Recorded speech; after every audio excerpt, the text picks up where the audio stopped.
विश्वानि देव सवितर्दुरितानि पराशुभ यद्भद्रं तन्नयाशुभ। ओम। महर्षि पतंजलि ने योग दर्शन में पहला सूत्र दिया, अथ योगानुशासनम। योगश्चित्त वृत्ति निरोधः तदा द्रष्टु स्वरूपे अवस्थानम। योग का अर्थ अनुशासन, अनुशासन अपने जीवन में। अनुशासन का अर्थ हमारे जीवन में हमारा स्वयं का शासन हो, हमारी इंद्रियों पर, मन पर, बुद्धि पर, अपने अहंकार पर। यदि हमारा अपने इन उपकरणों पर, बाह्यकरण, अंतःकरण पर शासन है तो फिर हम अपने लक्ष्य को पाएंगे। और सबका लक्ष्य है दुख से मुक्त होना। और यदि इनमें हमारा कोई शासन नहीं है कि मन, हमारी बुद्धि कुछ कहती है, मन कुछ सोचता है, इंद्रियां कुछ करती हैं, तो फिर हमें हमारे लक्ष्य की प्राप्ति नहीं होती, फिर दुख मिलता है। तो इसलिए योग का अर्थ अनुशासन, और अनुशासन हमारे जीवन में हो और हम योग युक्त होकर के अपने सारे कर्म करें, तभी हम स्वयं को जान पाएंगे। और अपने को जानने मात्र से ही व्यक्ति हर अज्ञान से, मोह से, दुख से मुक्त हो सकता है। भगवान श्री कृष्ण ने भी कहा है, योगस्थः कुरु कर्माणि। अर्जुन से बोले, योग में स्थित होकर कर्म करो अर्जुन। और हम सब के लिए ये उपदेश है, योगस्थः कुरु कर्माणि संगम त्यक्त्वा धनंजय सिद्ध्य सिद्ध्यो समो भूत्वा समत्वम योगोच्यते। कि सिद्धि और असिद्धि में सम होकर हमारे कर्म हो। कोई भी कर्म हो तो व्यक्ति सफलता के लिए ही कर्म करता है, असफलता के लिए नहीं करता। परंतु वो हर कर्म हमारा विवेक पूर्वक हो, सात्विक बुद्धि से हो, सही क्रिया हो, जो जगत के लिए भी कल्याणकारी हो, हमारे लिए भी कल्याणकारी हो। और वो कर्म में भले हमें असिद्धि मिले या सिद्धि मिले, लेकिन उस कर्म को करने में हमारी पूरी बुद्धि, हमारी पुरुषार्थ सब जैसे उचित मात्रा में लगना चाहिए। उसमें फिर कोई आलस्य और प्रमाद नहीं। जो भी फल है वो ईश्वर के हाथ में है, हमारे हाथ में होता है हमारा कर्म। कि अगर हमें अवसर मिल रहा है, ईश्वर के द्वारा, प्रकृति के द्वारा परिस्थितियां बन रही हैं, तो उस परिस्थिति में हम अपना कर्म करें। और बाकी जो फल के बारे में ज़्यादा सोचते हैं, फिर वो कर्म ठीक नहीं कर पाते। और अगर फल उनकी इच्छा अनुसार न मिला तो वो कर्म करना भी छोड़ देते हैं। तो कर्म करने में फिर उनकी कोई भी रुचि नहीं रह जाती, अकर्मण्य हो जाते हैं। तो भगवान ने कहा, कर्मण्येव अधिकारस्ते मा फलेषु कदाचन। कर्म करने में ही हर मनुष्य का अधिकार है, फल में नहीं।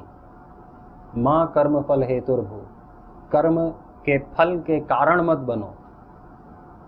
फल तो मिलेगा ही मिलेगा, लेकिन अगर हमने सोचा कि मुझे ये फल चाहिए और यही फल चाहिए, तो उस फल का कारण हम बन गए। ये भगवान ने मना किया है कि किसी भी कर्म के फल के तुम कारण मत बनो। तुम मात्र निमित्त हो, तुम उसके मूल कारण नहीं हो। मूल कारण तो भगवान ही है, और हम भगवान को ही मूल कारण माने। जो भी फल हो रहा है, यानी जो भी क्रियाएं घटित हो रही हैं, परिस्थितियां बदल रही हैं, दिन रात हो रहा है, कोई सुखी हो रहा है, कोई दुखी हो रहा है, हालांकि वो अपने कर्म से ही हो रहा है। लेकिन अगर हर व्यक्ति अपने आप को अपने सुख और दुख का कारण मानने लगे, तो ही तो वो दुखी होता है,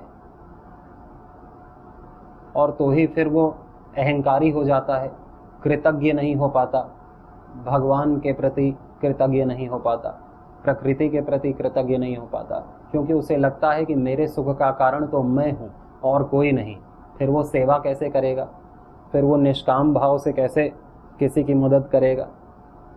माता पिता के प्रति, प्रकृति के प्रति, सगे संबंधियों के प्रति, इस जगत के प्रति कैसे कृतज्ञ होगा, अगर वो अपने हर सुख का कारण अपने को खुद माने, और दुख का कारण भी अगर अपने आप को मान रहा है या किसी और को भी मान रहा है, तो भी फिर वो दुख से कभी मुक्त नहीं हो पाएगा, क्योंकि वो तो सदा रहेगा। तो दुख का कारण तो सदा बना हुआ है। अगर दुख का कारण मैं हूँ तो दुख का भी कारण मैं नहीं हूँ और सुख का कारण भी मैं नहीं हूँ। मैं जो कर्म कर रहा हूँ उसी पर निर्भर है सुख या दुख। वो परमात्मा की व्यवस्था अपने आप हमको कभी ना कभी देती है। तो इसलिए मैं कर्म करूं और अपना कर्तव्य मान के कर्म करूं कि ये मेरा कर्तव्य है इसलिए कर रहा हूं। अकर्तव्य ना करूं, अकर्तव्य यानी जो मेरा कर्तव्य नहीं है, जो मेरा धर्म नहीं है, उसे मैं ना करूं। जो मेरा धर्म है, मेरा कर्तव्य कर्म है, मैं उसको करूं, भले ही उसे करने में आगे सुख मिले या दुख मिले। वो लक्ष्य नहीं होना चाहिए और उसके लिए कोई कर्म नहीं होना चाहिए।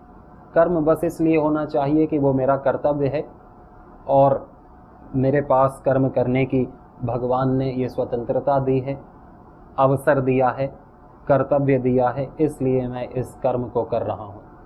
मैं किसी भी कर्म को करने में स्वतंत्र नहीं हूँ, केवल मैं उसी कर्म को करने में स्वतंत्र हूँ जो मेरा कर्तव्य है। अगर मैं अपना कर्तव्य ना छोड़ के दूसरे के कर्तव्य करने लगूँ जो जिसमें मैं अनधिकृत हूँ, जैसे एक सन्यासी है तो सन्यासी के ही कर्म करेगा, फिर वो किसी स्त्री के कर्म नहीं करेगा या गृहस्थी के कर्म नहीं करेगा। एक शिक्षक है तो शिक्षक के कर्म करेगा, फिर वो दूसरे व्यवसायों के कर्म नहीं करेगा उस समय जिस समय वो शिक्षक है। तो इसलिए भगवान ने ये भी कहा कि कर्म का अहंकार मत रखो कि ये कर्म मैं कर रहा हूँ, क्योंकि कर्म करने की बुद्धि, कर्म करने की शक्ति ये भी भगवान की ही दी हुई है, हमारी दी हुई नहीं है।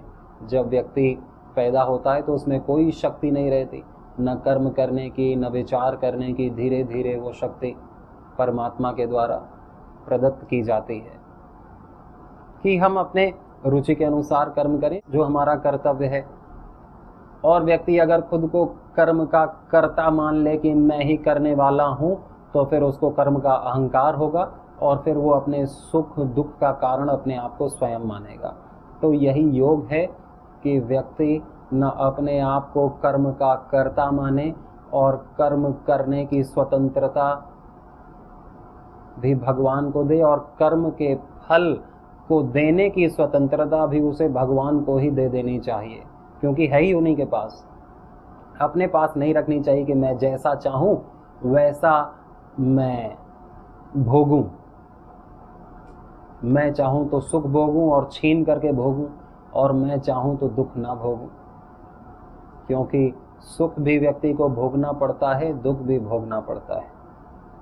तो इसका यही एक उपाय बताया कि अगर सुख दुख से ऊपर उठना है व्यक्ति को, तो इसको भगवान को ही इसको सौंप देना चाहिए कि सुख का दाता भी वही है, दुख का दाता भी वही है, हमारे कर्मानुसार ही दे रहा है, और मैं कर्म करने में जो समर्थ हो पाया हूँ वो भी ईश्वर की कृपा से ही समर्थ हो पाया हूँ कर्म करने में। नहीं, इस शरीर में मेरी कोई ऊर्जा नहीं, जो ऊर्जा है वो भी भगवान की है, जो बुद्धि है कर्म करने की वो भी भगवान की है। तो मैं कहाँ से कर्ता बना, मैं तो बस हूँ एक यंत्र जिससे भगवान ये कर्म करा रहे हैं। तो बार बार जब हम ये सोचते हैं कि मैं किसी कर्म का कर्ता नहीं हूँ, मुझे किसी कर्म के फल में आसक्ति नहीं है, मैं कर्म के फल में सम हूँ, चाहे सफलता मिले सिद्धि मिले या असफलता मिले असिद्धि मिले, मैं अपने कर्तव्य को करता रहूँगा। करने का भाव तो रहेगा ही उस समय, लेकिन ये बुद्धि में मान लेना, जान लेना कि ये जो सारे कर्म हैं ये भगवान की ही शक्ति से हो रहे हैं। नहीं तो व्यक्ति कितना भी विद्वान हो, लेकिन उस विद्या का उपयोग व्यक्ति नहीं कर पाता। ऐसा ही थोड़ी कि जितने विद्वान हैं इस धरती पर सब अपनी विद्या का प्रयोग कर रहे हैं। सबको ये भगवान ने अवसर नहीं दिया, जिसको जिसको अवसर दिया वही अपनी विद्या का सदुपयोग कर रहे हैं और कोई कोई अपनी विद्या का दुरुपयोग भी कर रहे हैं। जबकि चाहता तो हर कोई है विद्या का सदुपयोग करना, धन का सदुपयोग करना, पद प्रतिष्ठा का सदुपयोग करना। चाहते तो सब हैं कि हमें अच्छा फल मिले, और अच्छा फल अच्छे कर्म से मिलेगा, और अच्छा कर्म अपने कर्तव्य का पालन करना है। लेकिन फिर भी व्यक्ति नहीं सदुपयोग करता है, धन मान का, पद प्रतिष्ठा का गलत करता है। तो इसलिए हमें जानना चाहिए कि मेरे अंदर जो भी बुद्धि बन रही है वो सारी चीज़ें अपने आप घटित हो रही हैं। फिर मेरा मन हो रहा है और क्रियाएं हो रही हैं, मैं किसी न किसी से प्रेरित हो रहा हूँ, और प्रेरित करने वाला कोई न कोई निमित्त बना हुआ है। सबके पीछे ईश्वर ही है, भगवान ही है, विधाता ही है। तो यह ज्ञान योग है, और इसी ज्ञान से हम अपने हर प्रकार के दुख से, तनाव से मुक्त हो सकते हैं। योगस्थः कुरु कर्माणि संगम त्यक्त्वा धनंजय। संग का त्याग करने को बोला भगवान ने, कि हर प्रकार के कुसंग का त्याग तो करना ही है। संग का त्याग मतलब किसी भी चीज से न राग न द्वेष। जो मेरे लिए कल्याणकारी है, जो शास्त्र ने मेरे लिए बताया है कि ये करणीय है, ये अकरणीय है, बस उतना ही करना, न किसी से राग करना, न किसी से द्वेष करना। हमारे राग और द्वेष करने से न चीज़ें घटेंगी न चीज़ें बढ़ेंगी। बस राग द्वेष करने से हमारे मन में ही अशांति होगी। तो इसलिए भगवान ने असंग रहने को बोला कि तुम जिस भी स्थान पर रह रहे हो, जिस भी कर्म को कर रहे हो, परिस्थितियों में रह रहे हो, उससे असंग रहो। जैसे कमल और कमल के पत्ते पानी में रह करके भी पानी से असंग रहते हैं, पानी उनको गीला नहीं करता है, वो बूंद ऊपर ऊपर तैरती है और निकल जाती है। कमल का कोई भी पत्ता पानी से भीगता नहीं, पानी को भले ही धारण कर ले वो। वैसे हमने यह जीवन धारण किया है, किसी ने गृहस्थी धारण की है, किसी ने सन्यास, किसी ने ब्रह्मचर्य, किसी ने कोई व्यवसाय, अलग अलग सब की परिस्थितियां उन्होंने धारण की हैं अपने जीवन में। लेकिन वो उस परिस्थिति से असंग रहना है कि वो हमें प्रभावित न कर पाए, वो अपने गुण से हमारा गुण न बदल पाए। हम हैं शुद्ध चेतन आत्मा, ये हमारा गुण है। हम हैं आनंद स्वरूप, ज्ञान स्वरूप। लेकिन जब वस्तु, व्यक्ति, परिस्थिति, व्यवसाय, पद प्रतिष्ठा आदि का संग आ जाता है आत्मा में, तो फिर आत्मा अपने शुद्ध स्वरूप को भूल जाती है। फिर अपना स्वरूप मानती है कि मैं काला हूँ या गोरा हूँ, मैं मोटा हूँ, मैं पुरुष हूँ, मैं मजबूत हूँ, मैं दरिद्र हूँ, मैं दुखी हूँ। अपने वही इन्फीरियॉरिटी कॉम्प्लेक्स या सुपीरियॉरिटी कॉम्प्लेक्स में व्यक्ति जीता है, या अहंकारी हो जाएगा, या दीनहीन अपने आप को मानने लगेगा। परंतु जब वो शास्त्र के प्रकाश में, ज्ञान में जाता है, तो फिर भगवान की कृपा से वो अपने आप को भगवान का ही मानता है कि मैं तो जैसा भी हूँ भगवान का ही हूँ। मुझ में इसमें कोई भी ग्लानि नहीं कि मैं कमज़ोर हूँ, मैं ये परिस्थितियाँ हैं भले ही कम हों, लेकिन हूँ तो मैं भगवान का। उसी की विजय होती है, क्योंकि सारी परिस्थितियाँ बदलती हैं। अमीरी भी स्थायी नहीं रहती कभी, और गरीबी भी स्थायी नहीं रहती कभी। न स्वास्थ्य स्थायी रहता है, न रोग स्थायी रहते हैं। इस प्रकृति में सब बदलता है, परंतु बुद्धिमान पुरुष कभी भी इन परिस्थितियों से विचलित नहीं होते, वो इसको सह लेते हैं। तांग तितिक्षस्व भारत युद्धस्व विगतज्वरः। भगवान भी कहते हैं कि ये जो भी हानि लाभ, जय पराजय, सुख दुख आ रहा है, इसे सह लो और अपने कर्तव्य को करो। अपने कर्तव्य से पीछे नहीं हटना, और बस वही कर्तव्य हमें सिद्धि दिलाएगा। स्वेन क्रतुना संवदेत। अपने कर्तव्य कर्म को करके व्यक्ति सिद्धि को प्राप्त करता है। सिद्धिम विन्दति मानवः। तो जो मानव है वो अपने कर्म से ही सिद्धि पाएगा, शॉर्टकट से नहीं, ज़्यादा चतुराई चालाकी से नहीं। वो अपने जब कर्म को करेगा, भगवान को समर्पित करेगा, असंग रहेगा, योगस्थ जीवन जिएगा समबुद्धि से, तो ही उसे सिद्धि भगवान अपने आप प्राप्त कराएंगे। ज्ञानी को भी, कर्मयोगी को भी और भक्ति योगी को भी। मार्ग कोई भी हम चुने वो हमें ज्ञान की तरफ भी ले जाएगा, उदारता की तरफ भी ले जाएगा, योग की तरफ भी ले जाएगा, प्रेम की तरफ ले जाएगा। अगर शास्त्रीय मार्ग है तो बाकी सारे मार्ग संसार के अनंत के मार्ग हैं, उसमें अनंत दिनों तक भी, सालों तक भी, हम जुगों जुगों तक भी हम चलते रहे तो भी वो कभी ख़त्म नहीं होता। कितनी बार सृष्टि हुई, कितनी बार प्रलय हुई, आगे भी कितनी बार सृष्टि होगी, कितनी बार प्रलय होगी, पर मनुष्य, ये आत्मा सदा अपने आप को ढूंढते हुए सुख दुख के चक्रव्यूह में फंसकर भटकती रहेगी, भोगती रहेगी, जब तक इसको स्वयं का ज्ञान नहीं होगा। स्वयं का ज्ञान होने में सहायक हैं ये शास्त्र, स्वयं का ज्ञान होने में सहायक हैं गुरु। उनकी कृपा से, भगवान के आशीर्वाद से व्यक्ति सतपथ पर चलने के लायक बन जाता है, समर्थ हो जाता है, और यही योग्यता उसको मुक्त करा देती है। मनुष्य को मुक्त कराने के लिए भगवान तो तैयार बैठे हैं, और भगवान तैयार बैठे हैं इसीलिए उन्होंने हमको ये मनुष्य जन्म दिया।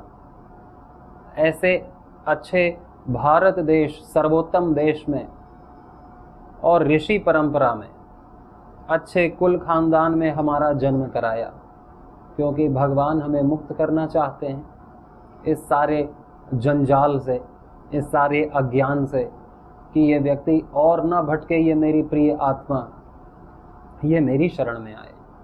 तो व्यक्ति को स्वयं सोचना चाहिए कि भगवान इतना सब कर दिए मेरे लिए, तो मेरा भी ये कर्तव्य बनता है कि मैं भी इतना त्याग करूं, तप करूं कि भगवान की आशाओं पर मैं भी खरा उतरूं, उनको बताऊं कि मैं भी आपका हूं प्रभु, आप ही मेरे हैं, और मैं सह लूं जो भी बड़े से बड़ा दुख हो। मैं उसके लिए किसी को दोष ना दूं, किसी को कोसूं ना, बस मैं सबका भला करूं और भला करके भूल जाऊं कि मैंने किसी का भला भी किया है। ये तो मुझसे हुआ, ये तो भगवान की कृपा है, मेरे में कोई गुण नहीं, सब भगवान की कृपा है जो मुझसे इतने लोगों का भला हो रहा है या हुआ। उसका कोई भी अभिमान, अहंकार हमारे भीतर ना हो, कर्तापन ना हो अपने भीतर, और मैं याद रखूं कि मुझसे किसी का कुछ बुरा तो नहीं हुआ। ये बात याद रखने की है कि मुझसे किसी का बुरा तो नहीं हुआ।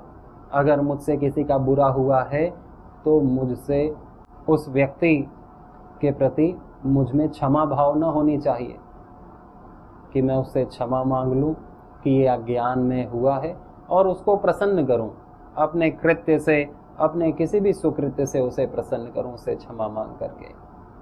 क्योंकि फिर अगर हमने किसी को कष्ट पहुंचाया है, दुख पहुंचाया है, तो फिर अनंत काल के लिए हम बिछड़ जाएंगे, और फिर वो व्यक्ति कभी भी हमारे सामने नहीं आएगा कि हम उसे क्षमा मांग पाएं। वो हमें दोष से मुक्त कर दे, पाप से मुक्त कर दे। केवल वही व्यक्ति मुक्त कर सकता है जिसके प्रति दोष हुआ है, या तो भगवान करेंगे, तो तुरंत उससे क्षमा मांग लेनी चाहिए। याद रखना चाहिए, भूलना नहीं चाहिए कि हमने किसी का गलत किया और हम भूल गए।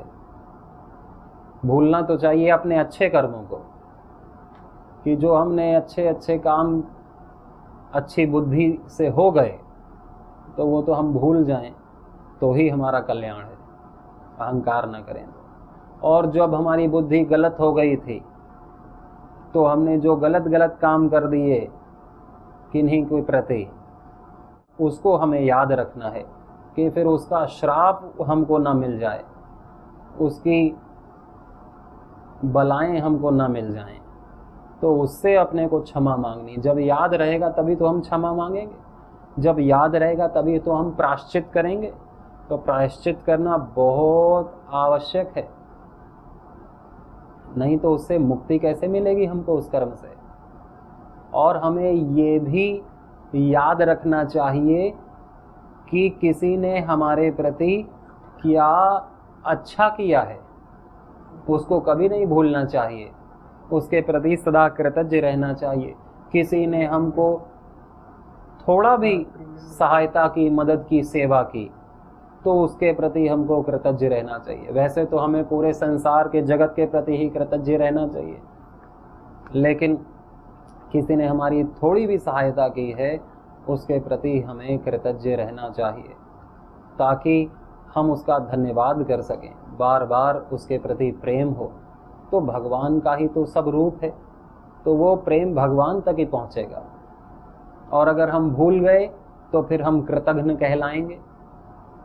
अगर हम किसी के द्वारा की गई भलाई को भूल जाते हैं, फिर कृतघ्नता बहुत बड़ा पाप है। अगर भूलना ही है तो ये भूल जाएं कि किसी ने हमारा क्या बुरा किया है, क्योंकि किसी में इतनी सामर्थ्य ही नहीं है कि हमारा बुरा कर पाए। हमने ही कुछ न कुछ बीज बोए होंगे अपने पूर्व जन्म में या पूर्व भूतकाल में, जिसके कारण से मुझको ये दुख मिला है। अब दुख मिलेगा तो कोई ना कोई तो निमित्त बनेगा ही, कारण बनेगा ही, तो हम उसको ही ना सारा श्रेय दे दें, इसी के कारण से दुख मिला है। किसी की क्या सामर्थ्य की हमको दुख दे दे, हमारे ही।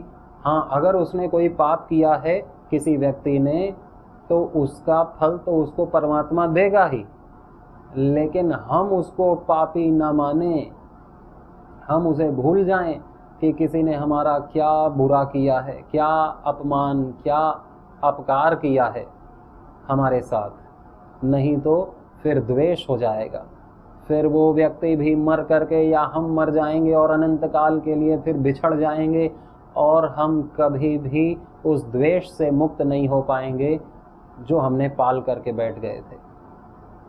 तो अपने को जो दुख मिल रहा है उसका कारण भी हम अपने कर्मों को ही माने, किसी व्यक्ति को नहीं। व्यक्ति तो फल दे करके हमें मुक्त कर रहा है, उल्टा व्यक्ति दुख रूपी फल दे करके हमें उस कर्म से मुक्त कर रहा है जो हमने कभी गलत किया था। तो धन्यवाद ही करना चाहिए, कृतज्ञ रहना चाहिए। लेकिन अगर हमारी इतनी बड़ी बुद्धि नहीं कि हम उसके प्रति भी धन्यवाद रखें, तो कम से कम उसको दोषी भी न माने, क्षमा कर दें। क्षमा ना कर पाए तो भूल ही जाएं, भूल जाएं, उसके प्रति कोई भी अपने मन में बुरा भाव ना हो, श्राप देने का भाव ना हो, उसके प्रति कटुता, हिंसा, दुर्बुद्धि, दुर्भावना, दुर्विचार उस व्यक्ति के प्रति ना हो। तो दो बातें याद रखने की और दो बातें भूलने की। दो बातें क्या याद रखनी है कि हमसे किसी का क्या बुरा हुआ है, ये याद रखने का, और किसने हमारा भला किया है, ये बात भी याद रखने की है। ये दो बात याद रखने की, और दो भूलने की बात कि हमने किसी का क्या अच्छा किया है, ये बात भूलने की, और किसी ने हमारा क्या बुरा किया है अगर किया है तो ये बात भी भूलने की। तभी ये साधक की बातें हैं, तभी साधना में व्यक्ति आगे बढ़ सकता है। नहीं तो फिर साधना नहीं होगी, फिर वो सामान्य संसारी जीवन जिएगा। यदि वो इफ एंड बट लगाता है कि मैं कैसे भूल जाऊं, उसने बुरा किया, मैं तो सबक सिखाऊंगा, तो फिर वो संसार में चल ही रहा है, फिर वो पथ ही अलग है, संसार का पथ अलग है। लेकिन ये बातें तो साधना की है, सिद्धि की हैं, भगवत प्राप्ति की हैं। तो इस भगवत प्राप्ति के मार्ग में तो अनंत उदारता होनी है हमारे भीतर, अनंत प्रेम होना है, कृतज्ञता होनी है, तो हम इस पथ पर बहुत ही हल्के से आगे बढ़ेंगे। यम नियम का पालन अपने आप होगा। और सारी ही ये बातें हमें सत्संग से पता चलती हैं, ध्यान से पता चलती हैं। जब हम ध्यान करते हैं, भगवान के नाम का जप करते हैं, तो भगवान के ही आशीर्वाद से किसी न किसी माध्यम से भगवान हमें सद्ज्ञान कराते हैं, मार्गदर्शक दिलाते हैं, गुरु दिलाते हैं, सद्गुरु दिलाते हैं। वो तो उस पर निर्भर है कि हमारी कितनी शरणागति है, हमारी कितनी तीव्र साधना है, हमारी कितनी मोक्ष की इच्छा है, हमारा कितना तीव्र वैराग्य है, हम कितने संसार के प्रति निर्मोही उदासीन हो गए हैं और कितने भगवान के प्रति प्रेमी आकृष्ट और उसी को हर जगह देख रहे हैं। तो फिर भगवान कल्याण करने में बिल्कुल देर नहीं लगाते। भगवान की देर नहीं है, देर हमारी इच्छा की है, और हमारी इच्छा ही कभी कभी भगवान की होती है, कभी कभी संसार की होती है। तो इसमें फिर भगवान थोड़ा कल्याण थोड़ा संसार, ये तो चलता रहेगा फिर। तो इसी तरह हमें एक पक्ष में हो जाना चाहिए। जैसे संसारी व्यक्ति एक ही पक्ष में होता है कि मेरे को कुछ नहीं चाहिए, मेरे को भोग चाहिए, मेरे को संसाधन चाहिए, मेरे को सुख चाहिए, पैसा चाहिए, मुझे कुछ नहीं चाहिए, मुझे करोड़ों चाहिए, अरबों चाहिए, बाकी चीज़ें मुझे देखना ही नहीं, ना मैं मंदिर जाऊंगा, तो वो एक तरफा रहता है। तो वैसे ही उससे सीख करके एक तरफा होना होता है, और जो चीज़ हमें दिख नहीं रही है उसको देख करके, उसको मान करके, जैसे मुक्ति किसी को नहीं दिखती, अगले जन्म किसी को नहीं दिखता, मृत्यु किसी को नहीं दिखती, कल क्या होगा मेरे साथ किसी को नहीं दिखता, मेरे कर्मों का क्या फल है, मेरे कर्म क्या किए किसी को नहीं दिखता, न परमात्मा किसी को दिखता है। लेकिन ये सारी चीज़ें शास्त्र में लिखी हैं और शास्त्र के प्रति मेरी पूर्ण श्रद्धा है, तो मैं उसे मानूंगा और मैं अपना जीवन एक तरफा कर लूँगा भगवान की तरफ, शास्त्रों की तरफ। कि जैसा भगवान के भक्त तुलसीदास जी ने मानस में कहा है, मैं पूरा उसे मान, जैसा गीता में कहा है, वेद व्यास जी ने महाभारत में कहा है, मैं पूरी उसमें श्रद्धा रखूंगा, मानूंगा, और एक तरफा जीवन मेरा रहेगा धर्म के लिए, भगवान के लिए, सेवा के लिए, कृतज्ञता पूर्वक। तो इस प्रकार से हम चिंतन करें, स्वाध्याय करें, सत्संग करें, और अगर हम ये करते रहेंगे तो हमारी कभी भी मृत्यु नहीं होगी। व्यक्ति अमर हो जाता है, योगी की भांति, भगत की भांति व्यक्ति सदा अमर भगवान के लोक में विश्राम करता है, भगवान के साथ आनंद करता है। बाकी तो बार बार जन्मेंगे, बार बार मरेंगे और अपनी शुद्ध आत्मा को नहीं पहचान पाएंगे, परमात्मा को नहीं जान पाएंगे। तो जो परमात्मा को जान लेता है वो सब कुछ जान लेता है। सभी को बहुत सारी शुभकामनाएं। ओम